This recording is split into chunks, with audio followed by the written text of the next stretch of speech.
Talking About Horses, bringing you closer to some of the best horsemen in the world for tips, insights, and stories. Listen at home, at work, in the car, or in the saddle. This is Talking About Horses. Here's your host, Patrick King.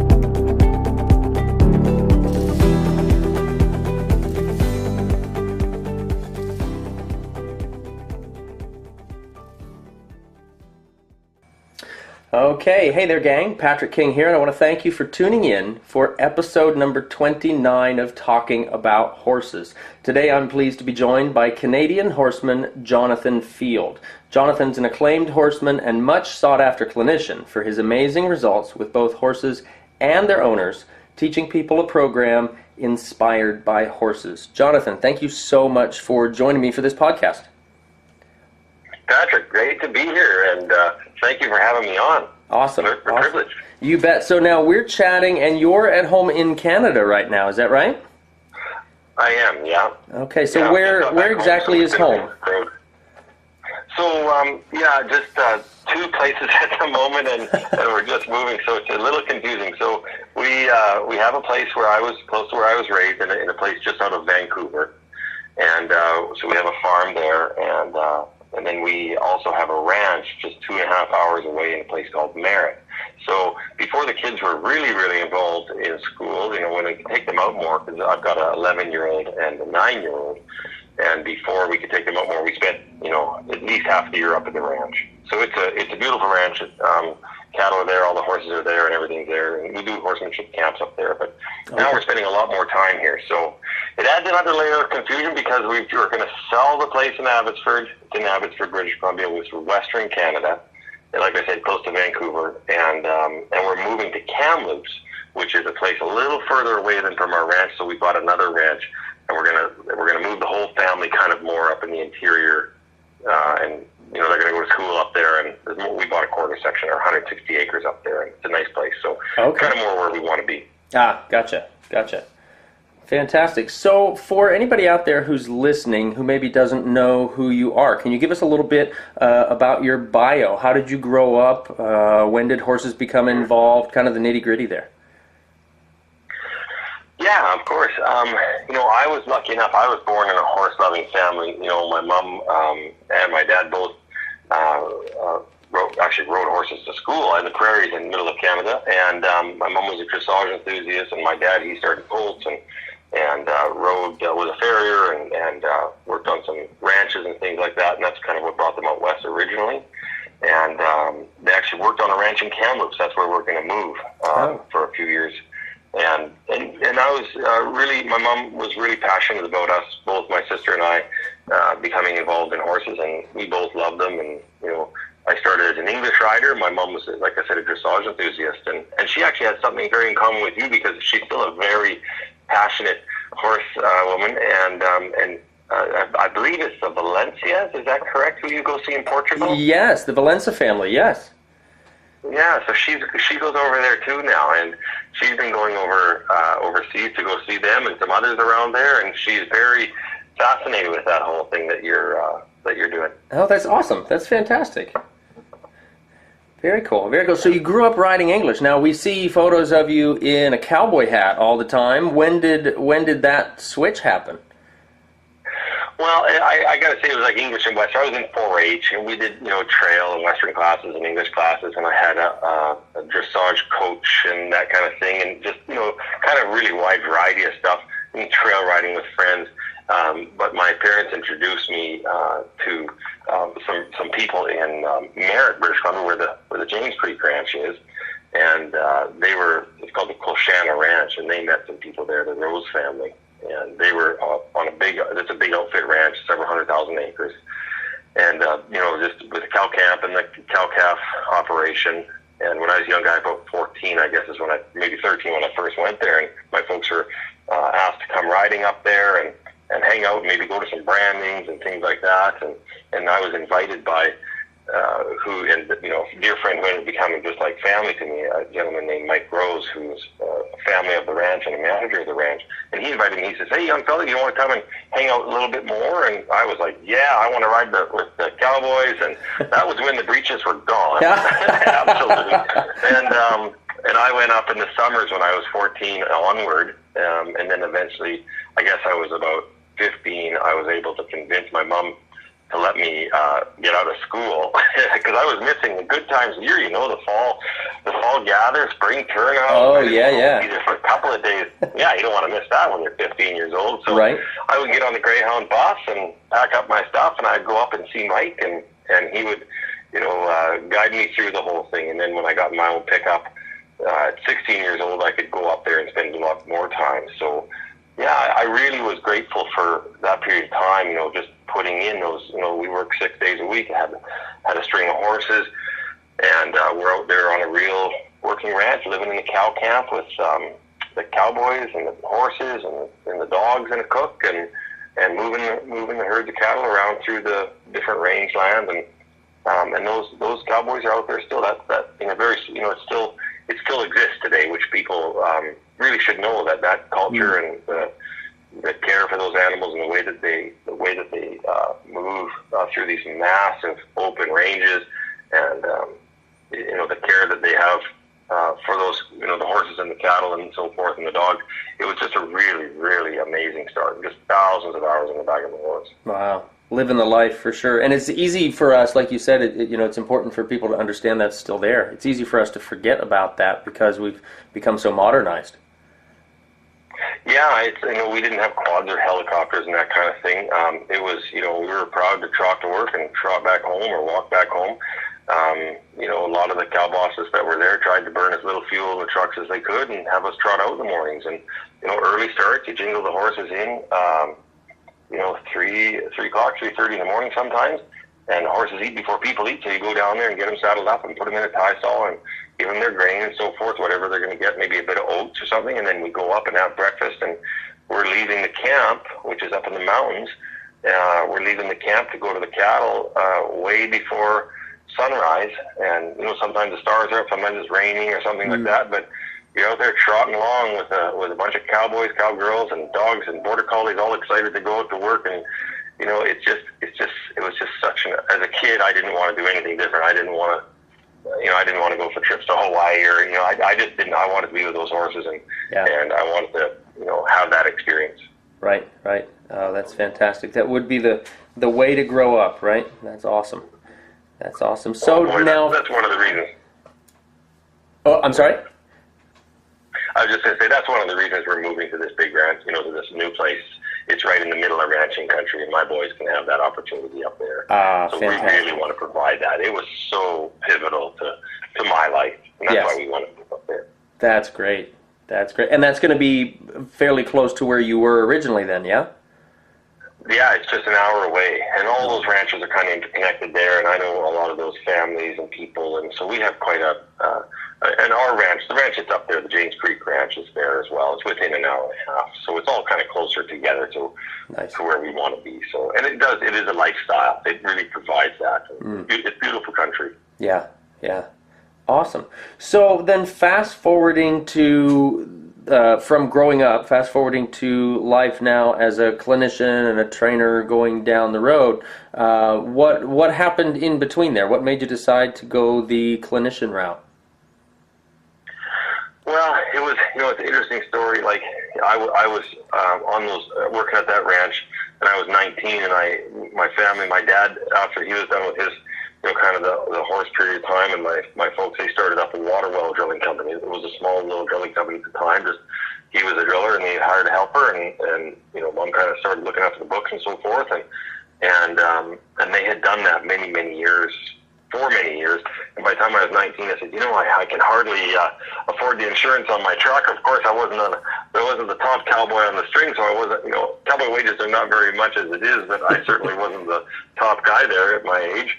So, I wanted to go make a little bit of money, so I went on the water well drilling rigs as a family business, and I wasn't there very long before I got pretty badly hurt I reached in to pull a cap off a drilling rod, and we were in not northern BC, but mid BC, in a place called, or just out in the bush near a place called 100 Mile House, and we were 20 minutes into the bush, and a big piece of steel fell down and amputated my left hand, all but a half-inch of skin, and cut all the tendons and the bones, and crushed it all, and all the blood flow and all that. So I was able to get to the hospital, and through a long recovery, I just woke up in the hospital after that, and I didn't know I was going to be a clinician. I didn't know what that looked like, but I knew that I was definitely wanted to maybe go back cowboy. And I knew I didn't want to go back to those drilling rigs. I was sure. Felt like a major mistake at the time, and I just said I want to be with horses. I remember, my mom and my wife to be, not my wife now, and I was 19 at the time. We're sitting there, and I was just like, I don't want to do this anymore. And it had only been a very short time before that. I was 18 years old, and I was still a working cowboy, and I had a full beard, and I hadn't been in school for several years by now, and I had met Pat Pirelli, and I just seen what he was doing with a horse. And my mom, who's always been such a driving force in this, was hosting a demo for Pat, one of the first trips, nearly one of the first trips that he did to Canada, and him and Linda Pirelli came through the Fraser Valley here just out of Vancouver, and they pulled in, and he kind of had this little low spot in the field, and we made almost like an amphitheater, and I came down from Merritt to watch this horseman guy. I wanted to see what he was all about. Mom was telling me he was pretty amazing, and I seen that he had this horse, and this horse was probably 200 yards away, 100 yards away, whatever it was, and he had it in our backfield. It was our backfield. It was a 10-acre pasture, and there was a little horse in there named Scamp, a little roan mare, and he had electric wire around it, but there's no electricity on it, and he electrified off, or didn't electrify, but made this pen. This pen was, I don't know, half an acre, I guess. He wanted his horses to walk around. They'd been on the road, wanted to walk around and graze. And he had in their little amphitheater, 100 yards away, he had this little round pen set up. And he was going to do his demo in the round pen. So he put his mic on, and he walked over to this amphitheater, or to this where the pen was, where the horses were. And he lifted it up, and he made this gesture. And his horse came walking, or maybe even trotting over to him. And then he lifted up the wire, and the horse went underneath the wire into this open 10-acre pasture, which was my pasture, where I live, where I grew up. Wow. And she's loose.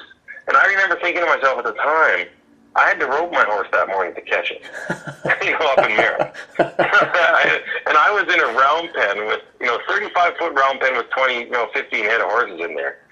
And I was thinking, what is the deal here? And then he walked the horse over to the demo, and he was starting, Pat was starting to introduce how, his whole program.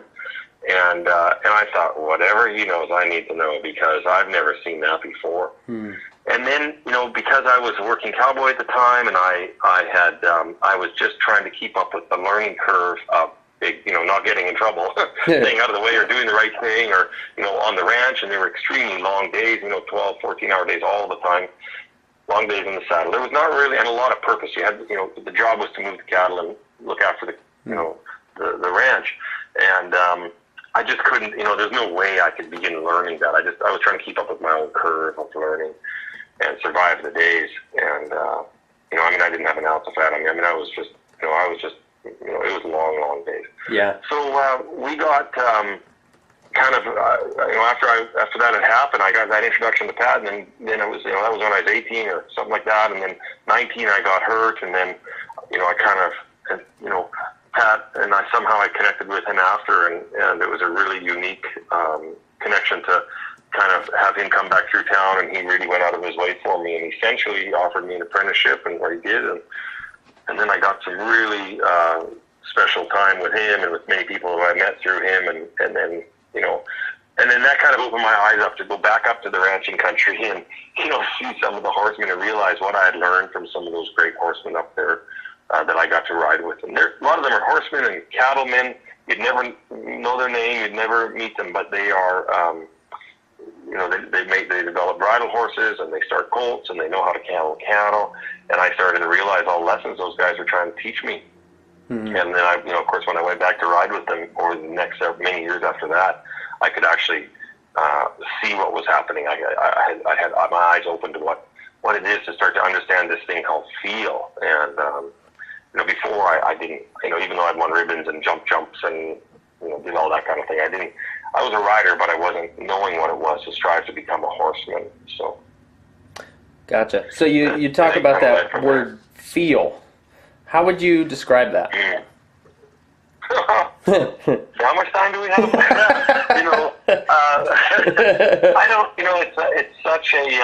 it's such a difficult thing to summarize in a short way. But if you just think about feel, the way that anybody can see when there's feel, because you can see it in a flock of birds when they're all in synchronized. You can see it in a herd of horses all moving, a mare and a foal.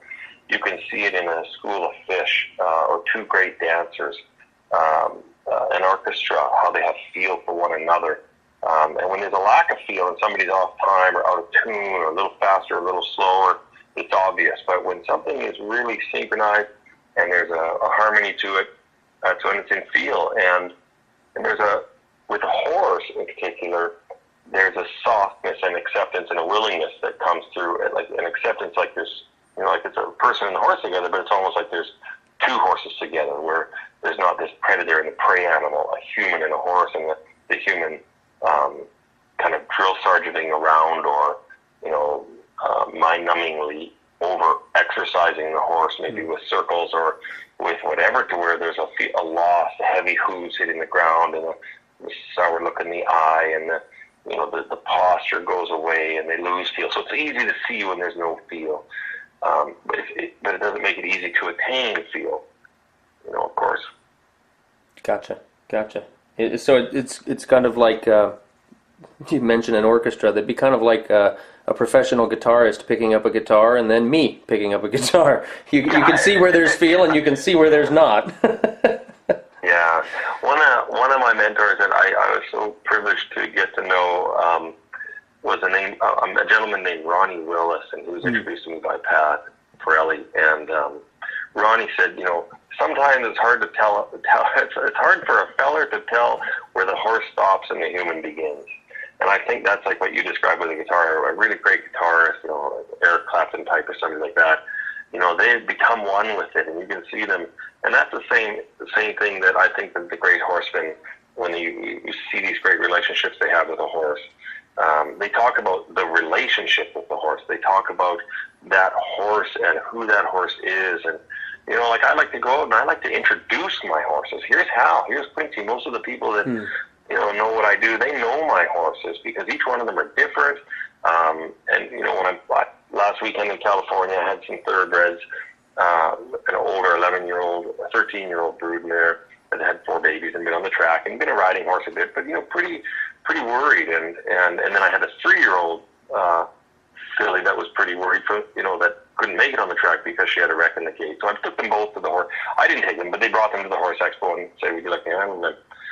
And I said I wanted to use more challenging horses for people to show me, this is what you do with a horse when it's not working. And I made a point, like we wanted to know about the horse, we wanted to know about, where they're coming from. And then as I did the talk and tried to, help those horses kind of gain confidence with me, we have to have a sense that each one is different, and each one sometimes they need to move, sometimes they need to stand still, sometimes there's a combination of that, and how to get them connected to us, and when to rub them and when to push them back, and when to defend your personal space, and all those things. That's learning that is kind of the process in the way we learn to begin to have a feel with a horse.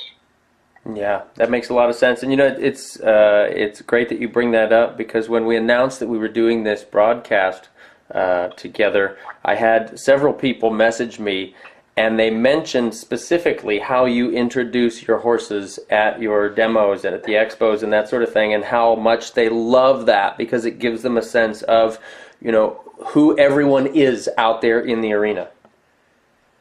Oh, wow, that is cool. I'm glad they appreciate that. And for me, I want to celebrate them. I'm proud of them. I'm amazed they do these things for me. I remember I was talking to Kurt Pate. We had breakfast together just last Saturday morning there at the Horse Expo. We went off and went on to the Delta King. It's a paddle boat there down in Old Sacramento. We were talking about having the background of being working cowboys and on these ranches, and the respect and the feeling that you get when you look at that horse and you go, oh, I'm sorry. I remember one horse, an older horse at the Clochana Ranch. His name was Ilahe. And I remember we were we were bringing these bunches of cattle. We were doing turnout, and these cow-calf pairs were pushing them up this hill, and so we get a bunch of 50 or whatever it was, we'd get them all together, unloaded off the trucks, and then the Cowboys, me and a couple other guys would get them up this side of a mountain, and we get them to the top, and we mother them up and hang out with them and go down. And it was always quite a journey getting those horses up. And the first trip of the day, most people would have said, okay, that's it for my horse today. The one trip. I remember on the fourth trip of the day, it was hot in the day, and the cattle didn't want to go up the hill, and they were going off the banks. Actually, the third trip was really hot, and I got down ready for the fourth trip, and I looked at that old horse, Ilahe, and I thought to myself, how are you even doing this anymore? I couldn't believe this horse could still do this. And we would pull our saddles off and let their backs cool off at the top of the hill. We did all we could, and to try to preserve and look out for them. But man, what a horse can do for a person. And he was ready to go back, and up we go again. And then he trotted. He walked all the way home that night with me on his back, and you just gain this incredible respect and love for the horse that when you're out there and you're having they're the ones that have to bring you home. Right. I think that a lot of times if people haven't had that, and it's so hard to understand what that is if you haven't, because, we're used to pressing the gas, and as long as we can sit in the chair and steer the wheel, it doesn't matter 12 hours, 13 hours, that thing will keep going, keep the fuel in it. There's no sense of it. But the horse, you get a pretty great respect for the horse and what they can do. So that's why I introduced them. I want to celebrate them. They did not pay a ticket to get. They didn't say, they didn't show up and say, hey, Jonathan, I'd like to head out there and see what I can show my skills off today. Right. So they don't owe me anything. Right. So I think to be able to go out there and and have people understand too, they're not just horse bots. They're real horses, and that's why I like to let them run and play and buck and do all that stuff. And That's awesome. And it's cool that that several people actually messaged me to tell me that was one of their favorite things, and they were looking forward to this interview because of that. So I thought that was really cool. Wow. Really cool. And they used the word that you just used too, horse bots. So that's pretty interesting. Can you explain that word to us? Well, sometimes, I sometimes people, I was doing a talk last weekend, and I got the wonderful highlight. This is the one thing great about this career, is that sometimes you get to meet your idols, and then I even got to do a presentation with one of my idols, and it's Dr. R.M. Miller, Dr. Robert Miller. And we were doing a talk to a group of people, and we were talking about, the things in the horse that are the nature of the horse, and to be herd down, to be oversensitive, to fly from fear, and these kinds of things. And so many times when I have conversations with people, they're so frustrated with the herd down nature. They're so frustrated with the oversensitive nature of a horse. And for me, when I see people try to take that away, they try to just, to grind away on the horse enough that they're not oversensitive anymore. They've kind of broken the spirit to be herd bound or have that, because people call them barn sour or, whatever. Those kinds of things. And for me, herd bound's the best thing of the day. I mean, if a horse wasn't herd bound, I wouldn't even know the first place to start with a horse. I wouldn't know the first place to start with a lion, but because a horse is herd bound, I go, great, get him herd bound to me. And because he's oversensitive, oversensitivity is the best news of the day. They have radar antennas for ears, eyes on the side of their head. They can shake just their skin on their shoulder. So just a fly lands on it. That's sensitivity. That means he could be or she could be that sensitive to me. So this is the best news of the day. So when I hear people want to get rid of those things or look at those things, I think to myself, why don't you get a quad? You don't have to worry about herd bound. You don't have to worry about oversensitivity. You can be however you want. Go get a quad. I mean, you're looking for a horse bot here. They're not that way. Don't try to get them to be that way. They're living creatures with their own needs. They've got a whole ethology that we need to understand. And if we do, you can get them to do pretty cool things if they start looking at you like, hey, you might be one of us. I can be comfortable with you. I don't have to always be thinking about the gate, or I don't have to always be thinking about the barn or my buddies. It's a pretty neat feeling. Yeah, I like that. In other words, don't try to make the goldfish a golden retriever, right? Yeah, that's right. Yeah. I like that idea, the herd bound to me. I like that. That's a pretty cool way to look at it. Yeah. They can be, and there's amazing stories. I just finished reading recently that book, Snowman, Harry and the Snowman. the $80 Plow Horse, written by Elizabeth Letts, and I just was so grateful. I got to go have a friend of mine, Eden, down in California. She organized a dinner to meet Elizabeth Letts, the writer of that book, and I got to visit with her about Harry and about the Snowman, this $80 Plow Horse. And for those of you who love horses out there who haven't heard of this book and this story, you got to read it. And there's a Netflix video. I haven't watched the video yet, but I've read the book, and when you hear what that horse did to stay with that man, you just think to yourself, wow, that capacity is in them. I don't want to give it away, but it's pretty. There's some just amazing moments in there that you think, how did that horse, or why did that horse do that? And there's definitely a pull, like that herd-bound nature. There's definitely a pull there, and I felt it with my horses. Doing what I do, I don't have to go on, say, the next weekend and place first to keep this horse because a customer owns my horses or someone else. No one owns my. I own my horses, or I don't even own them. So they're with me. Nobody's taking them away. So I don't have to have that pressure. So I get to do other things. I really each horse does a little bit different. They all play at liberty. They all ride. They all jump. They all chase cows. They all ride bridleless. They all do all those things. And then each kind of horse gets to kind of be coming out to their own. You find out, what do you get to do with this one? I had Andalusian stallion, shipped over from Spain, a beautiful black stallion named Cameroon, and he's totally different than the horse Quincy that I got. He had 6 homes in 7 years, and he was a horse that was having really, really huge trouble in life, and he was rearing and flipping over and extremely spooky. And I mean, Quincy and I went out and did demonstrations in Lexington and rode with the horse and got standing ovation. And this horse, I never said, okay, Quincy, this is the box you need to fit in. This is what you're going to do. And then believe me, I should tell you this, Patrick. I tried to put him in. I tried to contain him a bit. I tried to, but I learned from him more than ever because I made a million of those mistakes. But then I eventually kind of said, okay, partner, what is it we're going to do here? And then I followed down a different path. And as a result of that, I got to actually know this horse, and his eye changed, and his whole look about him changed. It's amazing how they change when you ask them the question of what it is they really want to do with themselves. Yeah, absolutely. Yeah, for sure. Yeah. So you mentioned the Liberty work that your horses do, and I know you've fairly recently released a book, right, on Liberty training? Yeah, absolutely. And I did that. That was from the Genesis. That first time I seen Scamp go across that pasture, was kind of the moment that sparked that for me, the interest in that. And I love playing with horses at Liberty. I think that it, in a safe way, as long as you, to me, it's got to be, I like to do it in a way that it is exactly in line with how I eventually want to ride that horse. The horse has bend, the horse has balance, the horse is listening. It's not like a game of tag or something where there is a real structure in how I do it, but there's also freedom in the horses.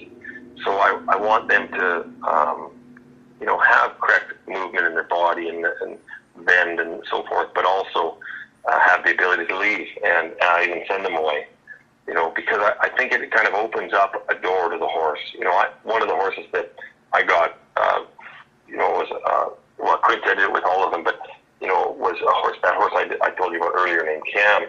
Mm-hmm. And Cam had, he had all the kind of the pre-bullfight training. He was on his course to do that in Spain, and and the training was so different.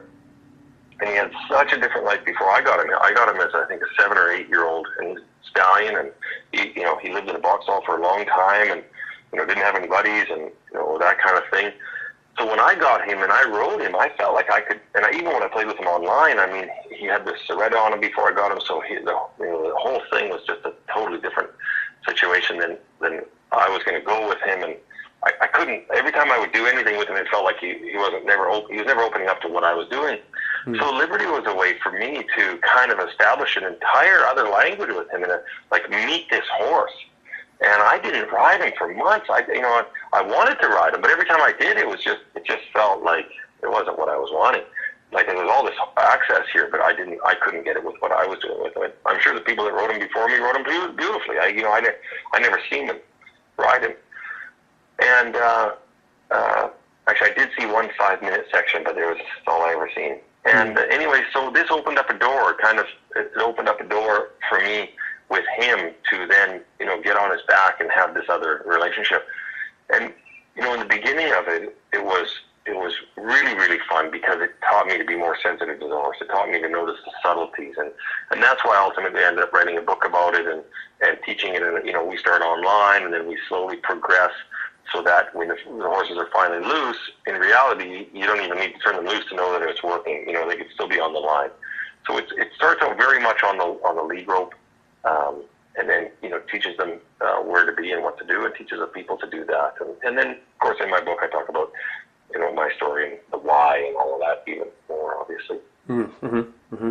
So I've seen, I would say, a few different types of working with horses at Liberty. Some of them are involving just being in the round corral, some of them in more open arenas, and like you said, the kind of the inspiration with Pat Pirelli and his horse out in your pasture.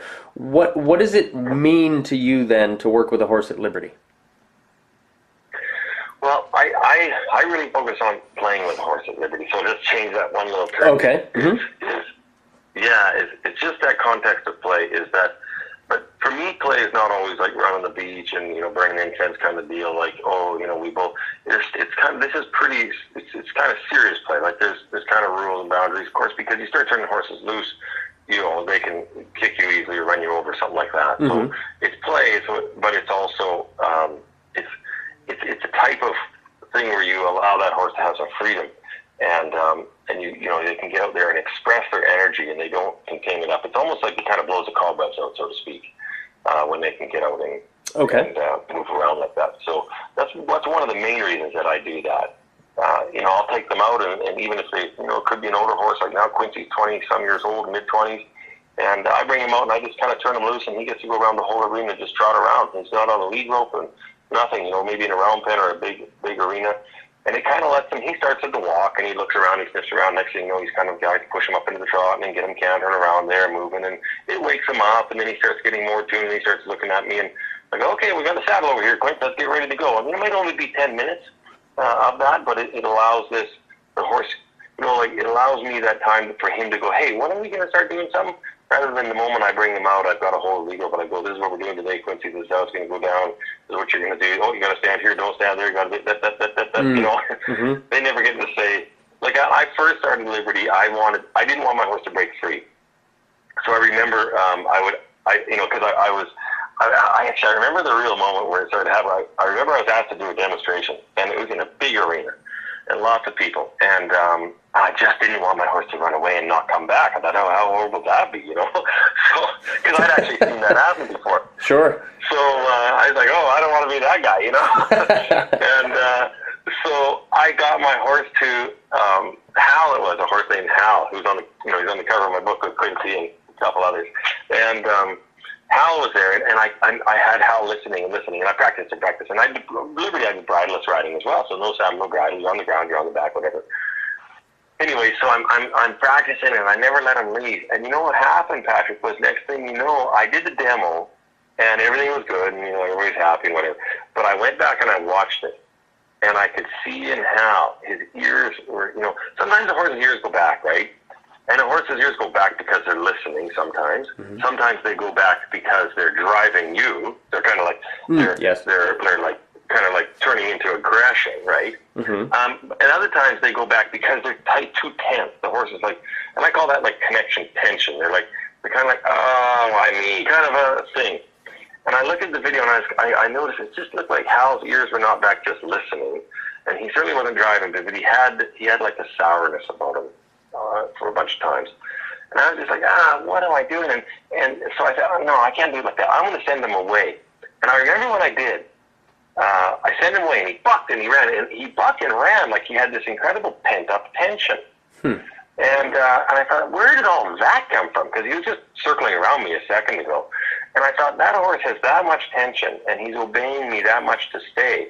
I started looking at, I called it connection tension. He had connection tension. I asked for his attention, his attention, his attention, his attention, his attention. I never even let him look away because I was worried he'd run away. And I kind of flipped that thing around. I said, you know what, forget this. I want him to run away. I'm going to send him away.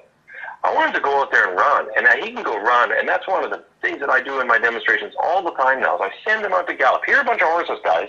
Here's what they look like when they're running. My horses are normal horses. They're not horse spots. They're out there running. They're having, well, not the people to keep their horses with them are horse spots. It just was my preference. Right. And I wanted them to run, and then next thing you know, those horses will do a lap or two, and they go, so what are we doing anyways? And they'll kind of look over. They go, I don't know, come on over here, let's do something. And it perked the ears up. It took that tension out of it. And one other moment I seen that kind of made that happen was, if they did break away, they would break away. Like they were with me, and then they would be with them, and they go, pew, gone. In the next county. Then I thought to myself, that horse is with me, wishing it could be away. You see, but if I sent him away more, and then I could get him to want to come with me, if they did happen to go, most of the time they just forgot what we were doing, and maybe I made an error, and they just drifted away. They didn't burst away. So there's little things that you know, that kind of changed, you know, how I did or why I did Liberty that I did. And ultimately, though, Patrick, the big thing for me is I'm very purpose driven. Like, I still have cows to move or want to go. I still use my horses to start colts. I still, you know, I do bridle demonstrations with them. I still jump. I took jumping lessons all last winter on one of my horses that does tons of Liberty. You know, I do this to connect with the horse. I play with them to connect. I play with them to blow the cobwebs out. I play with them to see where they're at, to get connection with them. I do it from a very practical point of view. Yeah, it goes out, and the people, you know, like to watch it, and we put music on and have fun and do demonstrations and things like that. But the real practical reason, even if I didn't do any of that, is because it's just so refreshing for the horse, and it's so damn fun to learn and to, you know, go out there. Even if you have 20 minutes and you don't want to get through the whole saddling and all of that, you go out there and you play with that horse at Liberty for a little bit, and you move him around, you interact with him, you gain that little string connection, that little bit of feel, and you go, hey man, that was fun, see you tomorrow. And or you do that just before you ride, or whatever it is. There's just so many practical applications to kind of get a horse connected, get the horse with you, away from the barn, away from the other horses. On top of which, I think it teaches us to be sensitive to the horse, way more sensitive, because if you have the saddle, you have the bridle, if you have everything there, the lead ropes and all the stuff, you can just pretty much almost do, you don't have to, you can lead quicker and stop slower, and, stop faster, and you can be, pretty interruptive, and the horse doesn't leave. But if you're at Liberty, you break that connection, they leave. Then you have to look at yourself and go, can I change the way I communicate? Can I, be a little better here? Yeah, it becomes more of a truth test right there. Oh, it's huge. Exactly. Yeah. Yeah, well said. Exactly. Yeah. Interesting. Very cool. Very cool. So you mentioned the jumping lessons, and I've seen some video clips of you working taking some lessons with George Morris, yeah? Yeah, that's another one of those things. That's another one of those highlights. And George is a mentor and a dear friend. And throughout the years, I met George at an event called the Main Event, and it's a horse expo. And I did a bridleless and bareback and a Liberty kind of a horsemanship demonstration with my horse Hal.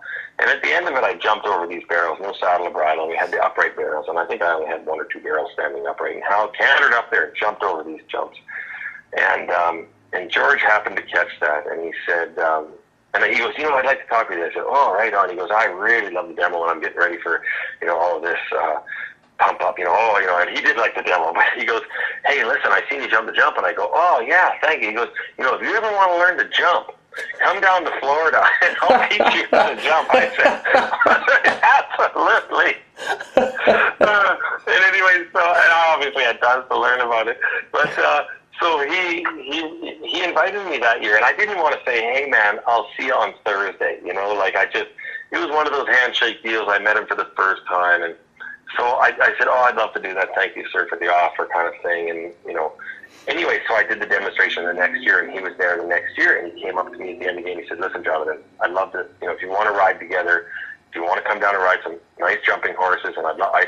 happy to hang out, and I like what you're doing and whatever. So he really liked some of the bridle stuff and the way the horse was carrying himself and so forth. So he said, I'd like you to feel these horses if you like. And I said, listen, is this offer for real? Because I don't, I'm going to show up on your door.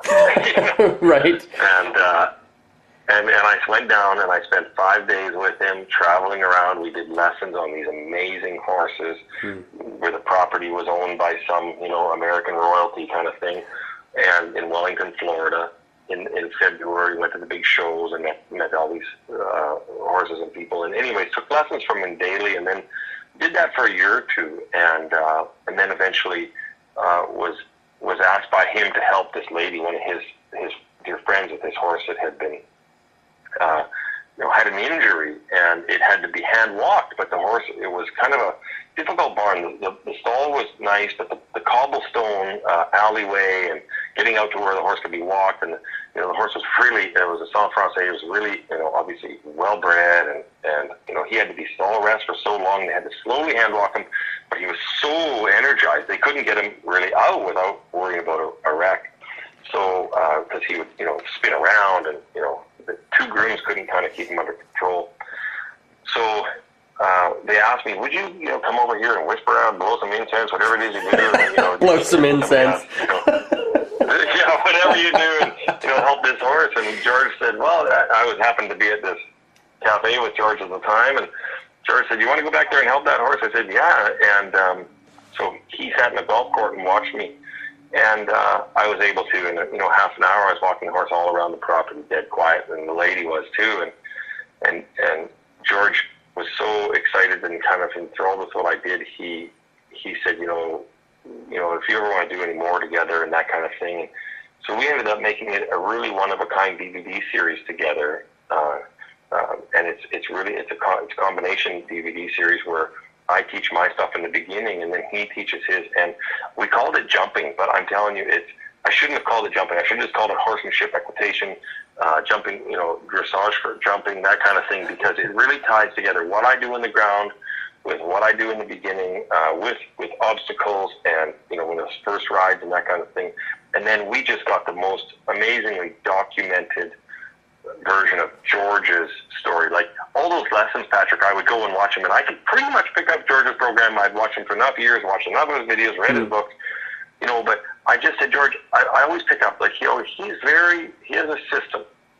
And he, wherever the horse is at, he picks up on step 10 and then 11 and 12, and then you might see step 3 with one horse and step 4, 5 with another one, and 13, 14 with another. Mm-hmm. But I just said, can you lay out your system from 1 to, 20, if you will?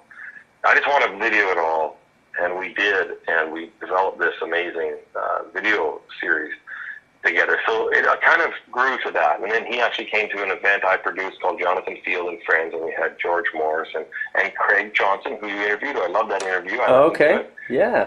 My friend from Gainesville, Texas, the reining trainer, and now Craig is in the, he's endeavoring in all, going around the world teaching clinics and ranch horse competitions and things like that. So Craig is such a wealth of knowledge. Yeah. And another friend of mine from Texas named Bruce Logan. So George, Craig, and Bruce and I all came together in Calgary and did an event called Jonathan Field and Friends. So we just talked horsemanship and showed how those worlds all intersect and tie together so that people from every background can hopefully benefit from one another. Like George says, the horse is the horse. So it's, we tend to make too much, the jumpers versus the hunters versus the barrel races versus, the horse is the horse, my friend. Right. Absolutely. Well, that's awesome. That's awesome to hear. And it's interesting because as we're chatting, your phrase "connection tension" is running through my head, and I'm thinking, that's not just a Liberty thing. That's a rein contact connection. That's a leg contact connection. Connection tension, man. You could see that in everything we could do with a horse. We do. I was talking to people about that the other day because I seen this horse. It was a jumper horse, and it had all these rub marks on the side of where the legs are, and there's obviously all these complaints about this horse, why you this and that and whatever. And I thought, I said, no wonder why he's dull to the age. No wonder why his tail is ringing, his ears are back. Right. And it was like I said, there's so much tension. You're grinding on the horse. The horse has no freedom of you. Like even some liberty, you can even do liberty where the horse has no freedom of you. They can't get away no matter how far they move. You know, like one of the things I should mention, like how did I help that Saint Francais horse? Well, one of the things that I did was, you know, in that box stall, he was in that box stall and there was an alley. And I got him to think, but he had to have space of me. Like I went in the box stall and he was already nervous of me coming in. And I went in the box stall, I got a halter on him, and there was like this board, like between the box stall and the cobblestone, right in the doorway, there was like a big, almost like a railway tie, and it was like level with the floor, but it was a piece of wood. So I went in there and I took him and I taught him to put his left foot on it, and I taught him to put his right foot on it, and I engaged that thinking side of his brain. And then what I did was I could walk him a circle in the box stall, teach him to stop. I could back him up a step, and then he was doing fine because he was in his box stall. And at first he didn't do all of this, but you know, of course I played with him for a little while. And then I could put his left foot. I could put both feet. He was getting kind of proud of himself. He's like, put his left foot, you know. Then I could walk him out of the stall. And the moment I walked out that door, you could just say, oh, here's the wreck. So I walked him out. I turned him around in the alley, and I said, hey, can you put your foot on here? And he went from, oh, I'm out in the alley. I get to run free, and I got to go crazy, to, oh, did you mean put my foot here? And I got him to be able to where he could walk 10 feet from his box stall, come back and put his foot back on that piece of board. And then I could walk him to another 2 box stalls down and put his foot back on the other board, and then walk him into another box stall. So I could go from 1 box stall to 2 box stalls down. Well, there was, along the edge of the grass on the outside where the grass was with the driveway, they had those ties, those garden ties. So I did the same thing. I walked him out of the barn. The very first thing he did was he kind of spun around, and I was like, this horse is worth more than my house. So I can't, you know, and I just went, because I already had planned, I said, I'm going to put his feet on there. And, like, I mean, within seconds, did you want me to put my foot here? And it just engaged that side of his mind.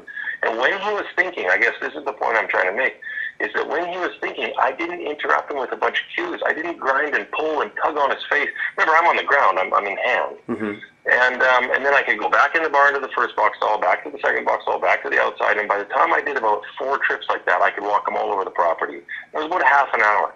And the lady was in tears. She's like, I've never seen a horse thinking like that. I thought, how is this possible? Like, you know, that this happens, that we don't see this, like myself included. Like, I had rode horses, I put hundreds of thousands of miles on horses. I hadn't seen that either. And that's why I'm passionate about what I do. Yeah. You know, I want my kids to see that. I want other people. When as you well know, Patrick, you open that door up to people and you get them thinking about a horse in a little different way. And all of a sudden now we kind of get into their world a little. Yeah. Well, you know, it seems, and it's this is just popping in my head as we're talking about this, but there's definitely a difference between looking at a horse and seeing a horse. You know, it's easy to look at one, you know, but that horse you're talking about right there, you had to see him. You couldn't just look at him; you had to see him to get those things to come through for you. You know. Yeah, absolutely. Absolutely. Yeah, I like that, man. That's cool. Very, very interesting. I'm let's see, I'm looking at the time here. I want to be respectful of your time. So, real quick, and then we'll get into kind of some wrap-up questions here. This is fun. I feel like we could be chatting for a couple hours here. We're going to maybe have to do this one again. I feel the same way, yeah. This is awesome. So I also noticed that you are a fellow pole dancer. I've seen some clips and photos. I know what you're talking about. Yeah, you know, back in the good old days at Chippendales. No, I've seen some clips of you with the Garocha. How did you get started with the Garocha? Well, oh man, I really hesitate calling what I do the Garocha and that stuff. The reason is, Patrick, because guys like you and you know about that stuff. See, what happened with me was I have this horse Quincy, the one that was rearing and, you know, all of that stuff, right? And he was flipping over and he was really difficult. And I finally got him to where I could ride him. And I rode him bareback for like a year or so, or more, just because he would rear, I'd slide off, I'd play with him, I'd move him around on the ground, I'd get back on and carry on. Right. Less chance of getting hung up that way. That's right, yeah. And I don't recommend that to a lot of people. But I don't recommend them being on a horse that flips over either. But I was kind of on, trying to learn this path and trying to help this horse. And as a professional horseman and just a high desire to figure them out, I wanted to pursue this with this horse. So I learned a lot from him. But so I got him past that. I got him kind of to the point where I could walk and trot and canter. And I could ride him out of the arena. I could ride him in the arena. And a flip over was not happening anymore, and a rear would happen rarely.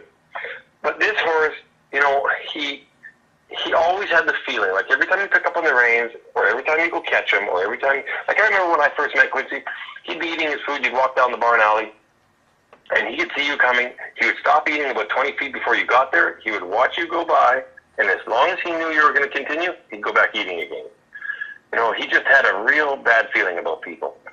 So after I kind of then we're talking after a while, a couple of years, 3 years maybe, where I could get all this going, and he wasn't doing these regular rears and this kind of thing, and he get all tight in his back and his neck and whatever. I could, do some stuff. But the horse never felt like we were doing it together. It always felt like I was doing it to him. And he always had that feeling back to me. And, I was always leery that, I'm in a tight spot, this horse can properly flip over, because he was deadly when he did. And I couldn't really get through that. So I was always riding a little bit tight too. And when I got that stallion from Spain, a lady that I got him from showed me about the Grocha pole. And she had the actual pole from Spain. And I seen it, and she said, it's a wonderful way to give purpose to a horse and this and that. And I thought, I wonder if I could do that with Quincy. Because I was looking for something, because I had almost turned him out because I just wasn't really making progress. I could ride him, but I just wasn't getting anywhere. And I picked up that pole. I bet you I loped 2 circles around, or cantered 2 circles around, maybe even trot. And it was like that horse was like, "Are we going around that pole right there?" Yep. And we were doing it together. Instead of me steering him around the pole, him resentful of my leg pushing him over, or my hand, or my rein, or whatever, asking to come over. He'd go around it. I rode him for the next couple of years. I didn't ride with anything but the pole. Yeah. That's the only horse to this day. This is the only horse I've ever done this with to date. And we've done it to thousands and thousands of people. They think I'm I'm not trying to represent any traditions of a bullfighting situation or that whole what you guys do. But I'll tell you, it's been the way of connecting with this horse, and I did get to learn a bunch from her and then another friend of mine that knew about it and learn how to hold it and do all of that. But I do it with only that one horse in mind. I don't know that I'll ever do it with another one, but he just blooms. That's awesome. And it fills up a whole room. There'll be, I've been in places with 8,000 people, and he fills the room. It's been quite an amazing thing to learn that. It's been so fun. Yeah, it's fantastic how it changes their focus. I'm sorry, what's that? Oh, I said it's fantastic how it changes their focus. Yeah, and I got to get a lesson from somebody that actually knows what they're doing with it one day. So I'm asking for a lesson. That'll be when we meet. I'll say, give me a lesson. Hey, that'll be great. That'll be great. I look forward to that. It's it's interesting. I've found and I've started doing this, but I will pick up a Grocha as early as possible now when I start a colt. There's some on the first ride I pick up that Grocha. Maximum 6 rides I start picking the Grocha up. You take these young horses, and honestly, it came from the time that I spent with Ray Hunt about giving the horses a purpose. But if you're riding a colt, even as early as the first time, and you ask them out in the middle of the arena, turn your hip, move your shoulder, they kind of sometimes look at you like, well, why? But man, when you've got that pole there, they say, you and I, we need to move my shoulder here so I don't bump into that pole. Or we need, So I've started using that so as early as the first ride with a lot of young horses, and it really changes things. Wow, I'd love to do that. Whenever I talk to people about it, I'm always hesitant to give any kind of education around it. The only thing I do say is that And this is where I think they need to have lessons from somebody who knows like all the little ins and outs like you do about even the history and the culture. But, you know, the thing is, I have had that thing swipe me nearly off a horse before. If you don't put it down on the right angle, or if you're galloping across an arena somewhere and you stick the thing in the ground, it can move real fast. It don't want to hurt you or your horse. You go from a pole vaulter or a pole dancer to a pole vaulter real fast. Yeah, exactly. I was just thinking that. That's right. That's what you call it. Yeah, you're right, my friend. But that's cool. I'm gonna try that. Yeah, definitely. It's so cool. And of course, they gotta kind of have the mind for it, you know. But man, it changes things right away. Right away. What I did start doing because of it, I actually did start dragging around a stick. So not a stick, but like our horseman stick with a string.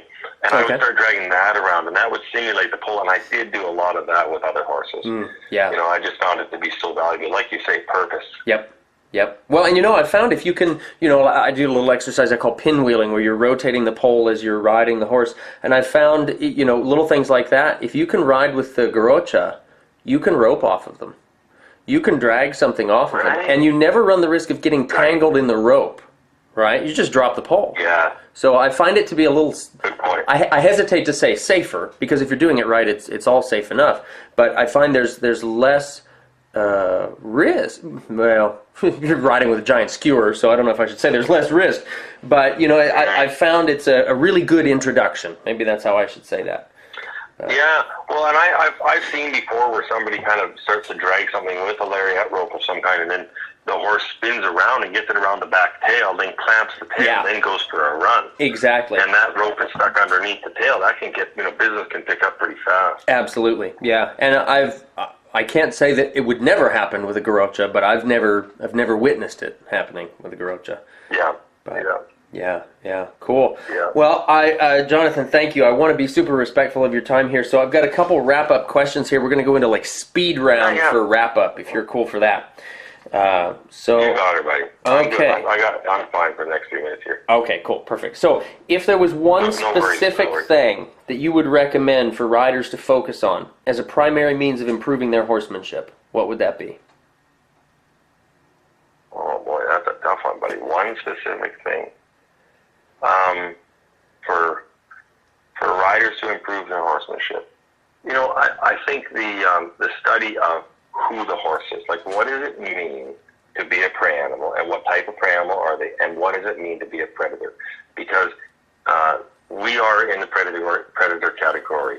Dr. Miller and I were laughing in our little talk about this the other day, but I often will tell people, I said, you know, you're a predator. You might be super nice. You might burn incense. You know, you might be a vegetarian, but you're still a predator. The way that you think comes differently than the way a horse thinks, and the way that comes out in action, in how that you might sneak around a horse to, say, put a bridle on or to get a horse clipped. Well, getting into that sneaky kind of mode is predatory mode. And interestingly enough, what Dr. Miller would say is, he says, horses are not afraid of, you know, predators. Like, you know, prey animals are not afraid of predators. What they're very alert to is they're alert to the predatory behavior. Yeah. So, you know, somebody can be doing something and they're very casual, and they're around the barn and they're sweeping and they're doing this or that, whatever, but then they think something's going to spook the horse, so they slow down, they get a different stance, they go slowly to put the saddle pad on, and all of a sudden that sneaky, like a border collie stalking the cattle or the sheep, is a predatory behavior. So to understand those types of things, like the way their eyes work, their eyes are a fixed lens. Ours is a lens that is like a scope. It can change without adjusting the height of our head. So they have to adjust the height of their head. Those types of differences, to have an understanding of the horse would be the number one thing. I think that's what I talk about the most as I travel around the country. That's awesome. Let's see. If you could ride with anyone, past or present, who would it be and why? Oh, boy, Patrick, you're hitting me with tough ones. So much for our speed round, right? You know what? I often wanted to be around for was the first time a person rode a horse. It was past. The very first time somebody rode a horse, what the motivation was, what the circumstance was. Yeah. So if I could ride with them, that'd be kind of cool. That would be. I'll bet that was an interesting cartoon that took place, too. Yeah, oh, I bet there is. Yeah. And there's a whole list. I mean, the list of people living presently is like, I'd like to ride with you, man. Oh, I hope we can make that happen. I'm looking forward to that. Yeah. Cool. Very cool. What is your present personal definition of horsemanship? My present personal definition of horsemanship? Yeah. Is that what you said? Yeah. My present personal definition of horsemanship. I mean, fundamentally, I want my horse to want to be there as much as, I want to be there. But I don't, I don't know that I don't know that I'll ever achieve that. But that's what I'm trying to strive for. So, I want to, man, that's a really tough question, I think it's so broad. Like, one time I heard a surfer, describe himself, and it was a guy named Laird Hamilton. You ever heard of Laird Hamilton? He's a big wave surfer. Yeah, I have heard. I mean, Laird Hamilton was one of the first guys that helped develop that method, where they tow-in surfing, and he had a crew of guys, and they were just amazing surfers. And I just, kind of looked up to this guy, and I'm not a surfer whatsoever, but he was always regarded as one of the best surfers, or the best surfer, in the category at the top. And I remember one time he says, I don't look at myself like a surfer. And I thought, really? He doesn't look at himself like a surfer? How's that? Like, how do you think like the best surfer I've ever heard of, kind of thing? And with the methods and the whatever he had developed. So, especially at the time that he did. And he says, no, I'm not a surfer. I'm a waterman. And a waterman knows the texture of the ocean. A waterman knows how to sail. A waterman knows how to canoe from island to island, or paddle from island to island. And of course knows how to surf, and knows how to surf small surf and big surf, and teach kids to surf, and dive, and all of those things. And I think as a horseman, I think we want to learn about foot care, and we want to learn about the dentistry side of it. Not that we have to understand how the mouth works and what happens if the teeth aren't looked after, the saddle fit, the biomechanics, how bits work, how what feel is, how the prey animal is. So I don't know if that's a very simple definition. And no, I think that's to learn great. all that, to try to attain where we want that horse to want to be there.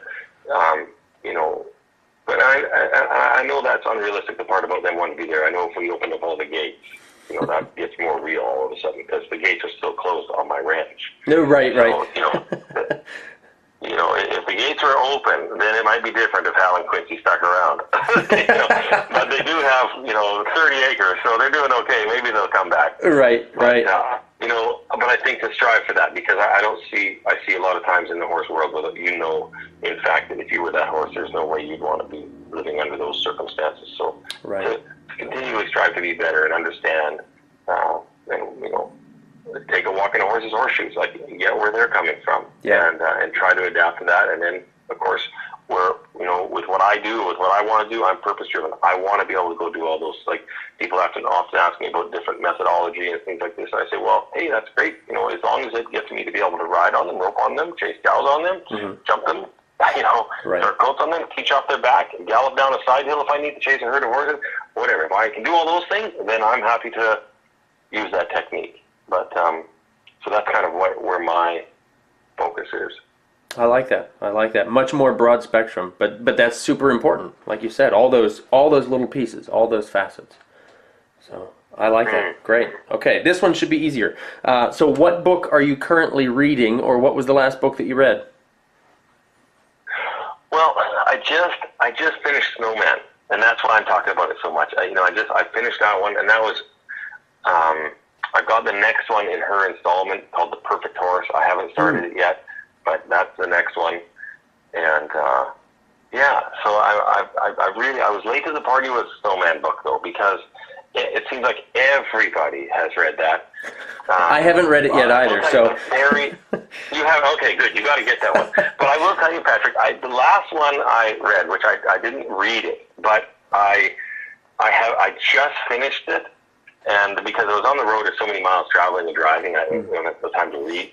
So the last book I read was Snowman. But the last book was To the Far Blue Mountains with Louis L'Amour. And that's about Barnabas Sackett's journey to go from England, escaping the Queen, and come over to North America here. And I just was immersed in that. I think I've been reading that book since I was about 15 years old. I'm going back through them again, so I'm at the beginning of the journey of the Sackets now. So That's awesome. It's always cool to revisit those old books, isn't it? Oh, I love it. Yeah. And just listen, because, and we're moving to this, we're moving up into the bush here, and we're moving the kids. So in a little tiny way, I feel like it's a little bit like Barnabas Sackett, but, not quite the same.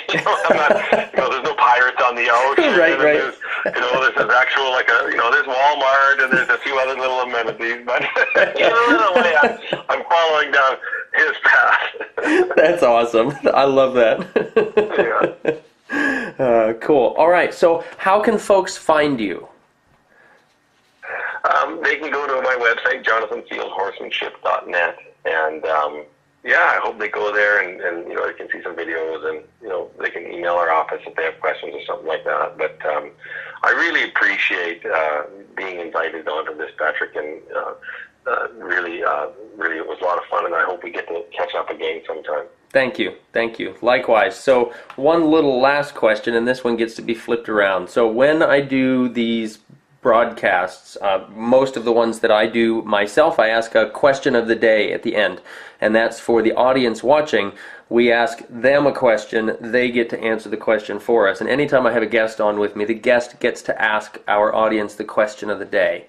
So before we go here real quick, what's our question of the day for the audience? Oh, you want me to pick one, or do you pick one? Sure, no, you get to pick it. Any question you come up with. I would say, and it's a big, what drew them to horses? What is it about the horse? And I would love to read an answer more than just I just love them, but I'd love to read an answer what is it? I'm trying to answer that question all the time. What is it that drew me to horses? I'd love to hear what somebody would have to say about what is it that drew them to horses, because I know people that are drawn to horses, and they're in New York City, they never owned a horse, but their whole house is covered in horses. Yeah. There's something in there, and I'd love to hear people. Always love hearing people's stories about what drew them to horses. What does that feel like for them when they're around a horse? Yeah. That's awesome. I just had a fellow ride with me the other day in a clinic up in Connecticut. He was from, I believe he was from L.A., had never been around horses at all in his entire life, but was always drawn to them, and decided that was it, I'm going to go start riding. So really interesting. And that person probably knew that since he was 10 years old. Yep, exactly. And but it wasn't until much later that it was actually able to happen. Yeah. And Patrick, the other thing is we've done different things in our lives. I've gone skiing or water skiing or whatever, different things. Boxing. I've been boxing for the last 3 years on and off. Just for fun.